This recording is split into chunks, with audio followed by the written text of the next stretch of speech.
Do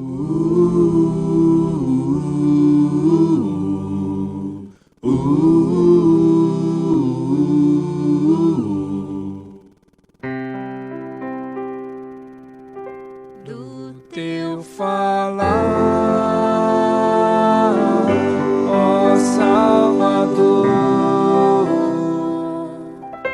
jamais vou duvidar. Alimento Diário, série Cristo, o Centro Conector da Obra de Deus. Título do volume 1, Cristo, o Centro da Obra de Deus.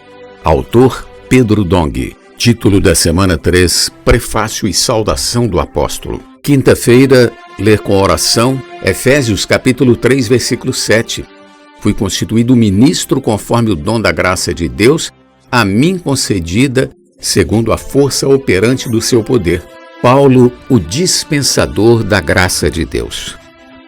Paulo era apóstolo designado por Cristo Jesus por vontade de Deus. Ele se apresentava dessa maneira.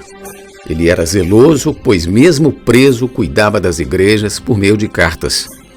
Por isso, quando ainda preso em Roma, ele escreveu aos Efésios nestes termos: por esta causa eu, Paulo, sou prisioneiro de Cristo Jesus por amor de vós, gentios, se é que tendes ouvido a respeito da dispensação da graça de Deus, a mim confiada para vós outros. Efésios capítulo 3, versículos 1 e 2. Paulo aqui se declara prisioneiro de Cristo. Ele não disse que era prisioneiro de Roma, mas de Cristo Jesus. A palavra dispensação, no versículo 2, é oikonomia, que significa dispensar, executar o plano de Deus. Deus tem uma dispensa grande e repleta de riquezas para suprir ao corpo de Cristo. É como o rio da graça do livro de Efésios. Mas para realizar a tarefa de suprir, ele precisa de dispenseiros que distribuam suas riquezas conforme a necessidade de seu povo.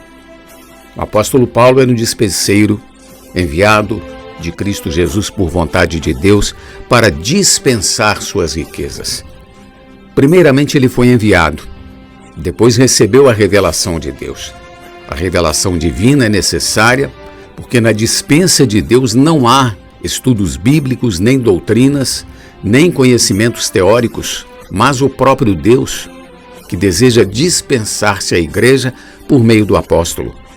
Assim, o apóstolo não tem conteúdo próprio, mas deve dispensar as revelações recebidas de Deus. Podemos ver isso em Efésios, capítulo 3, versículos 3 e 4. Segundo uma revelação, me foi dado conhecer o mistério, conforme escrevi há pouco, resumidamente, pelo que, quando ledes, podeis compreender o meu discernimento do mistério de Cristo. O apóstolo Paulo transformou a revelação recebida em palavras, que é a palavra de Deus. Vimos a experiência dos tessalonicenses, que entenderam que a palavra do apóstolo não era de homens, mas de Deus. Eles creram e a palavra operou eficazmente neles. É assim também na igreja hoje. Ainda em Efésios lemos: o qual em outras gerações não foi dado a conhecer aos filhos dos homens, como agora foi revelado aos seus santos apóstolos e profetas no Espírito, por meio do Evangelho, do qual fui constituído ministro conforme o dom da graça de Deus, a mim concedida segundo a força operante do seu poder. Efésios capítulo 3, versículos 5 ao 7. Vemos então que tudo vem da revelação de Deus dada a seus apóstolos e profetas, conforme o dom da graça, segundo a força operante do seu poder. Versículo 7.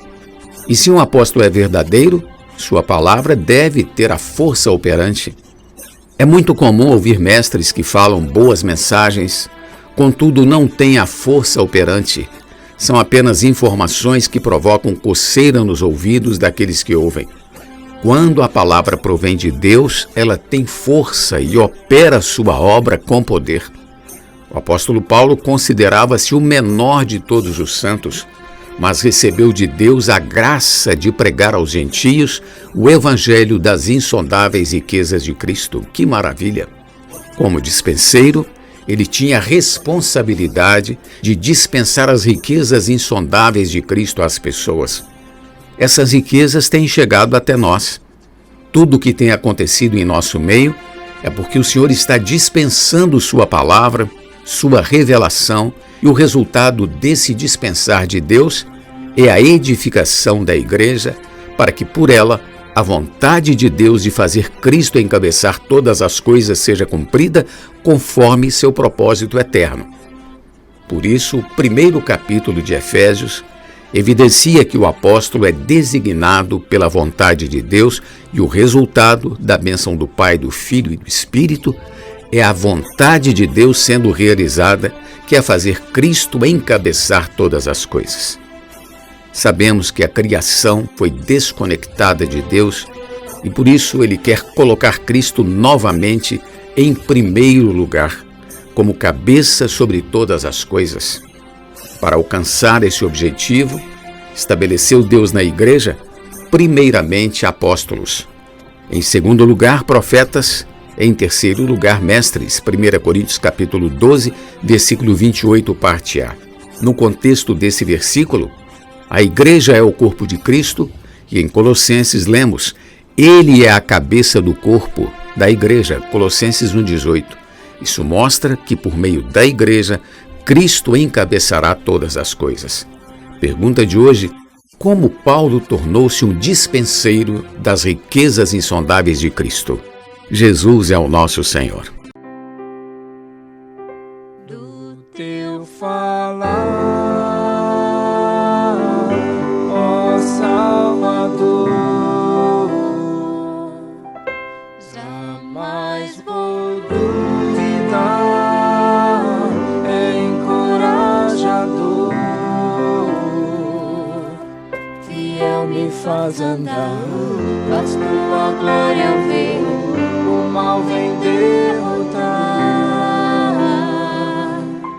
Fiel me faz andar, faz tua glória ver, o mal vem derrotar.